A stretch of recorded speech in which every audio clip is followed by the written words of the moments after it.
लोकवर्गणीतून चालते अंधांची शाळा, शासनाचे डोळे कधी उघडणार? सुशीलाबाई घोडावत निवासी अंधशाळेतील विद्यार्थ्यांचा सवाल.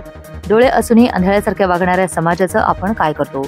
आजूबाजूचा अन्याय, अत्याचार डोळे असूनही बघत बसणाऱ्या माणसांना आपण डोळच का म्हणतो? एका बाजूला डोळे झाकून घ्यावेत अशी परिस्थिती असताना दुसऱ्या बाजूला अंध असणारी माणसं डोळसपणे आपलं आयुष्य प्रकाशमय करण्याच्या दिशेने लढत आहेत. पण दुर्दैव असं की जिगरबाज मुलांच्या मागं उभं राहावं इतकाही डोळसपणा शासन दाखवत नाही. शासनाचे डोळे कधी उघडणार असा संतप्त सवाल सौ सुशीलाबाई दानचंद घोडावत निवासी अंधशाळेतील विद्यार्थ्यांचा आहे.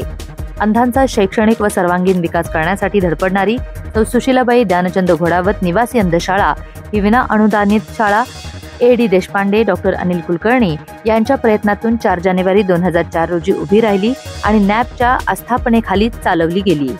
विनिता लेले यांनी तेव्हा योगदान दिलं.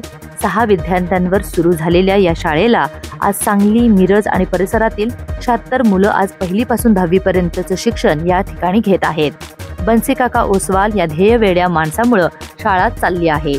फक्त लोकवर्गणीतून शाळा आणि तीही अंधांची शाळा चालवणं ही साधी गोष्ट नाही.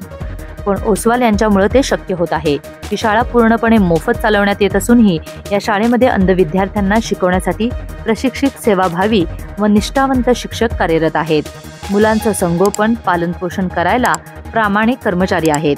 शाळेची सुसज्ज इमारत आहे, वसतिगृहही आहे, बेल लिपीतील ग्रंथालय आहे, बोलका संगणक कक्ष आणि लो व्हिजनचा स्वतंत्र कक्ष आहे.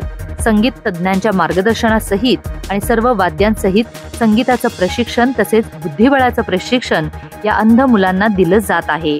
हे सारं लोकवर्गणीतून चालवलं जातं. हा कारभार चालवणं म्हणजे सर्कस चालवण्याचा प्रकार.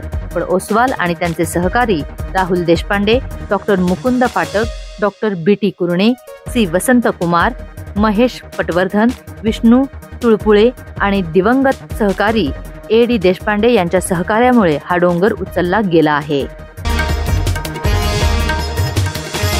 सांगली डिजिटल जमाना, डिजिटल बातम्या.